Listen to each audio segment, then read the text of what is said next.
Hey guys, Adam Trigger here, WagerTalk.com. It's a new week. It is Monday, and we're talking more Major League Baseball. Major League Baseball has been going great.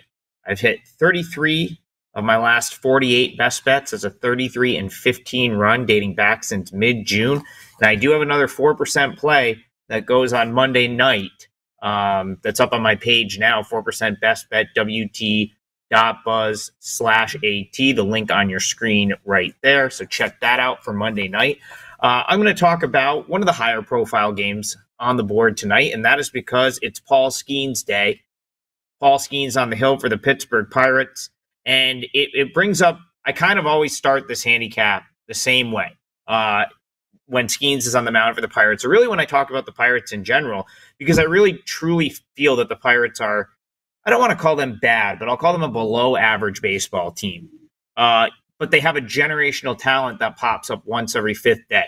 And it makes for a really interesting handicap. If you go back to first pitch on Friday, did the show with Brian Leonard on Friday, and we talked about Pirates and Diamondbacks. And I kind of, made the point that those two teams weren't equal. I felt like Arizona was the far superior team. That was kind of my outlook on the series. And they proved me right over the weekend. I mean, the Pirates needed to come back late and steal yesterday's game in extras just to get out without getting swept. So I'm not high on the Pirates, but I am high on Paul Skeens, which makes it always kind of challenging when he's on the mound.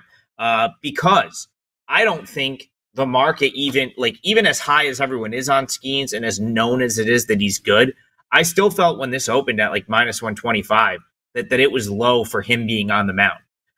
He just had his first loss last time out. Let me read you the stat line from his first loss.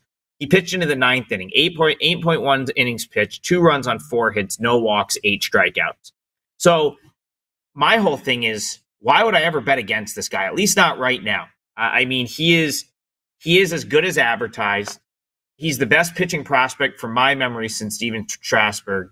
So I've really saved money by not. I haven't been in the crowd that's like tried to pick the spots to fade him, but it does get challenging to bet on him because of the team that he plays for and where I have the Pirates rated as a team. Now, I think this is a good spot to maybe just take a shot with the Pirates in that minus 125, minus 130 range. I do see it's creeping up. Even low minus 130s is probably fine. Because I think he's going to, I think he'll probably pitch great again. The Astros have never seen him. He's probably going to have some nice fan support. Houston is 4 hours from LSU, where he pitched, his college ball, won a College World Series, and I'm sure that he gets a huge LSU contingent in the crowd tonight. So, and the other thing is, I mean, he's an elite pitcher, and the Astros haven't seen him. Another thing I said last time we talked about Skeens was that if someone was going to get him, it's probably going to be one of the teams in his division. Cardinals, Cubs, a team that's had a little bit of exposure to him, maybe the Reds. I don't think it's going to be the Astros. None of these guys have had an at-bat against him at this point. Even in the minors, Sugarland is not in the same league as Indianapolis. So, even back then, no one has seen him. And I think you could see an Astros lineup that's pretty baffled, going up against him for the first time. Again, Paul Skeens, 1.93 ERA on the season. That's number 1 in Major League Baseball since he broke into the league on March 11th. Now, on the other side, you got Jake Bloss, another young guy. He was a 2023 draft pick, third rounder. So he's kind of in the same boat as Skeens, where he's only been in professional baseball for about a year. And, he was a guy that started this year at A-ball and was outstanding at Double-A. But, man, they kind of really rushed him up out of necessity. He's had to sort of pitch around an injury at the big league level. He only made 1 start at Triple-A, 4 innings. It was pretty good. But, since he's been called up, he's had to work around an injury. And it's clear to me that he's kind of a little bit outclassed at the big league level at this point, which is fine. Again, he's in his first year of Major League. He shouldn't be in the majors right now. He should probably still be at Double-A, maybe just getting a shot at Triple-A. But the Astros have had just a disastrous year in terms of injuries to starting pitching, and they just really haven't had a choice. I think, actively, very well as we're making this video, the Astros are shopping around for starting pitching. So I think he kind of knows that he's headed back down regardless. He'll barring injury, he's going to be the one replaced. So again, this might be your last chance to play against Bloss, who in 3 starts has given up 9 runs on 16 hits in just 11.2 innings. So hasn't been great and hasn't really pitched deep either. I think the Pirates, I think you're going to hear people make a case for, okay, maybe you can play against the Pirates because they used some bullpen guys yesterday. But I think the Pirates are going to go for it over the next couple weeks in games that they have a chance to win. What I mean by that is they're now in a stretch starting, this past weekend. They're now in a stretch of 27 games against teams that have an above 500 record this year. They are in by far what will be their toughest stretch of their schedule this year. And they're hovering right around 500, just on the fringe of the wild card picture right now. The Pirates are 26-31 against teams with a 500 record or greater.